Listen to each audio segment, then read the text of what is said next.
Car manufacturers may be allowed to sell Toyota Prius-style hybrid models in the UK until 2035, as the government looks at ways to loosen electric vehicle sales rules.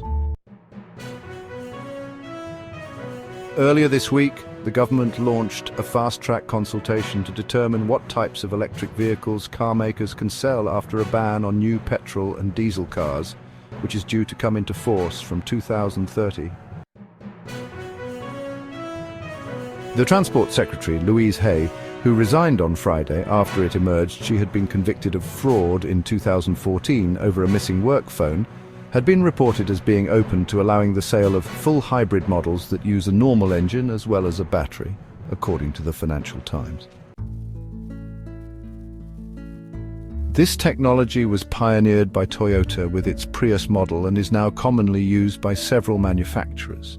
It cuts overall emissions but does not allow cars to drive for long periods without using the petrol or diesel engine. Unlike plug-in hybrid vehicles with larger batteries, full hybrid vehicles use their engine to recharge instead of charging points. Labour pledged in its manifesto to restore the original 2030 phase-out date for the sale of new cars with pure internal combustion engines, which had been pushed back to 2035. In September, it emerged that the government was studying how long to allow the sale of hybrid cars.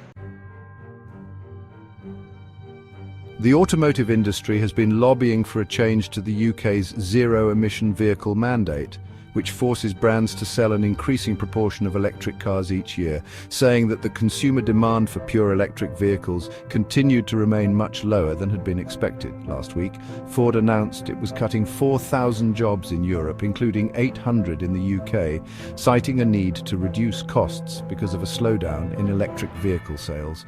On Tuesday, Stellantis, the owner of brands including Vauxhall, put 1,100 jobs at risk, blaming the UK's weak economic conditions and the government's zero-emission vehicle mandate.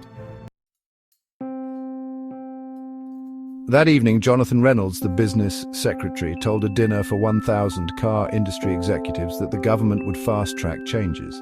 Under the mandate, electric cars must make up 22% of sales of new vehicles this year, rising to 28% in 2025. Albeit with important loopholes that can reduce the target considerably. If they miss their targets, car makers face fines of up to £15,000 for each vehicle. No car makers publicly argue with the goal of 80% battery electric cars by 2030 before a complete ban on new petrol and diesel engines in 2035. However, a decision to allow the sale of Prius-style cars after 2030 would be welcomed by the industry to help the transition away from full petrol and diesel cars.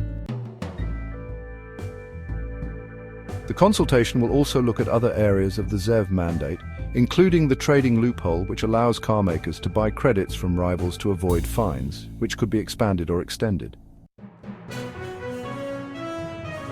Electric vehicles accounted for 18% of sales between January and October, below the 22% ZEV mandate threshold, while full hybrid sales made up 13.5%. Plug-in hybrids accounted for 8.4% of car sales, according to sales data from the Society of Motor Manufacturers and Traders.